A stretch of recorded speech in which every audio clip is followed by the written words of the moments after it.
بسم اللہ الرحمن الرحیم۔ یا بن بقیت لیث، عقیل ابن شاب، عروہ بن زبیر، ام المومنین حضرت عائشہ صدیقہ رضی اللہ تعالی عنہا سے روایت کرتے ہیں کہ انہوں نے فرمایا کہ سب سے پہلی وحی جو رسول اللہ صلی اللہ علیہ وآلہ وسلم پر اترنی شروع ہوئی وہ اچھے خواب تھے جو بحالت نیند آپ صلی اللہ علیہ وآلہ وسلم دیکھتے تھے۔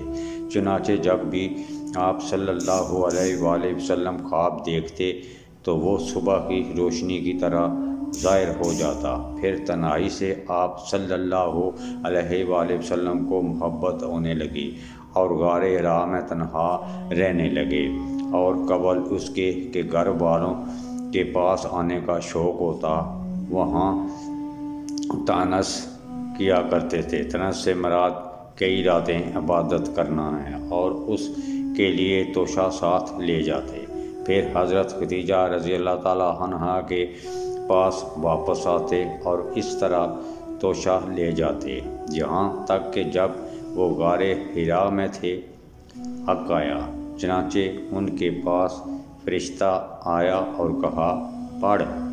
آپ نے فرمایا کہ میں نے کہا کہ میں پڑھا ہوا نہیں ہوں۔ آپ صلی اللہ علیہ وسلم بیان کرتے ہیں کہ مجھے فرشتے نے پکڑ کر زور سے دبایا یہاں تک کہ مجھے تکلیف محسوس ہوئی، پھر مجھے چھوڑ دیا اور کہا پڑھ۔ میں نے کہا کہ میں پڑھا ہوا نہیں ہوں، پھر دوسری بار مجھے پکڑا اور زور سے دبایا یہاں تک کہ میری طاقت جواب دینے لگی، پھر مجھے چھوڑ دیا اور کہا پڑھ۔ میں نے کہا کہ میں پڑھا ہوا نہیں ہوں۔ آپ صلی اللہ علیہ وآلہ وسلم فرماتے ہیں کہ تیسری بار پکڑ کر مجھے زور سے دبایا، پھر چھوڑ دیا اور کہا پڑھ اپنے رب کے نام سے جس نے انسان کو جمے ہوئے خون سے پیدا کیا، پڑھ اور تیرا رب سب سے بزرگ ہے۔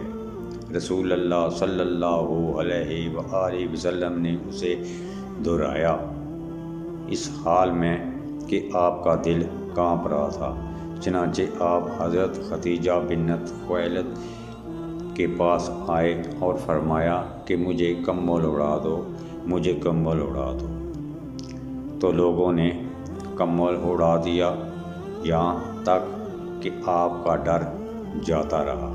حضرت خدیجہ رضی اللہ تعالیٰ عنہا سے سارا واقعہ بیان کر کے فرمایا کہ مجھے اپنی جان کا ڈر ہے۔ حضرت خدیجہ رضی اللہ تعالیٰ عنہا نے کہا کہ ہرگز نہیں، اللہ کی قسم، اللہ تعالیٰ آپ صلی اللہ علیہ وآلہ وسلم کو کبھی بھی رسوا نہیں کرے گا۔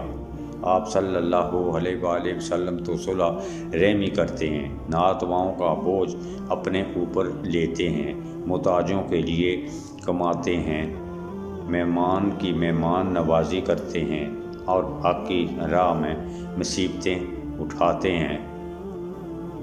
پھر حضرت خدیجہ رضی اللہ تعالیٰ عنہا آپ صلی اللہ علیہ وسلم کو لے کر برقہ بن نوفل بن اسید بن عبد العزیز کے پاس گئی جو حضرت خدیجہ رضی اللہ تعالیٰ عنہا کے چچا زاد بھائی تھے۔ زمانہ جاہلیت میں نصرانی ہو گئے تھے اور عبرانی کتاب لکھا کرتے تھے، چنانچہ انجیل کو عبرانی زبان میں لکھا کرتے تھے۔ جس قدر اللہ چاہتا نابینا اور بوڑھے ہو گئے تھے، ان سے حضرت خدیجہ رضی اللہ تعالیٰ عنہا نے کہا کہ اے میرے چچا زاد بھائی، اپنے بھتیجے کی بات سنو۔ آپ سے برقہ نے کہا کہ اے میرے بھتیجے، تم کیا دیکھتے ہو؟ تو جو کچھ رسول اللہ صلی اللہ علیہ وآلہ وسلم نے دیکھا تھا بیان کر دیا۔ برقہ نے آپ سے کہا کہ یہی وہ ناموس ہے جو اللہ تعالیٰ نے حضرت موسیٰ علیہ السلام پر نازل فرمایا تھا۔ کاش میں نوجوان ہوتا، کاش میں اس وقت تک زندہ رہتا جب تمہاری قوم تمہیں نکال دے گی۔ تو رسول اللہ صلی اللہ علیہ وآلہ وسلم نے فرمایا کیا وہ مجھے نکال دیں گے؟ ورقہ نے جواب دیا ہاں، جو چیز تو لے کر آیا ہے اس طرح کی چیز جو بھی لے کر آیا اس سے دشمنی کی گئی۔ اگر میں تیرا زمانہ پاؤں تو میں تیری پوری مدد کروں گا۔ پھر زیادہ زمانہ نہیں گزرا کہ ورقہ کا انتقال ہو گیا اور وحی کا آنا کچھ دنوں کے لیے بند ہو گیا تھا۔